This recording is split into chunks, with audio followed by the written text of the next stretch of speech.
ગુજરાતમાં તાપના ટોર્ચરથી લોકો ત્રાહિમામ પોકારી ઉઠ્યા છે। કચ્છ જિલ્લો સૌથી ગરમ રહ્યો હતો। સૌરાષ્ટ્રમાં પણ અંગ તચાડતી ગરમી પડી રહી છે।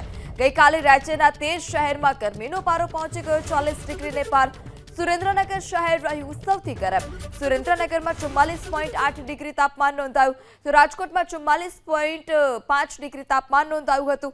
અમરેલીમાં 43.8 ડિગ્રી તાપમાન નોંધાયું। મહુવા અને કંડલા એરપોર્ટ પર 43.4 ડિગ્રી તાપમાન નોંધાયું। હવામાન વિભાગના મતે ગુરુવારથી ગરમીમાંથી થોડી રાહત મળશે।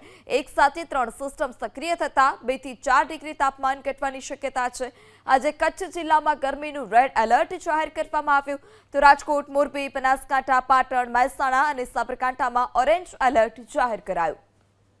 ગુજરાતમાં તાપના ટોર્ચરથી લોકો ત્રાહિમામ પોકારી ઉઠ્યા છે। કચ્છ જિલ્લો સૌથી ગરમ રહ્યો હતો। સૌરાષ્ટ્રમાં પણ અંગ તચાડતી ગરમી પડી રહી છે।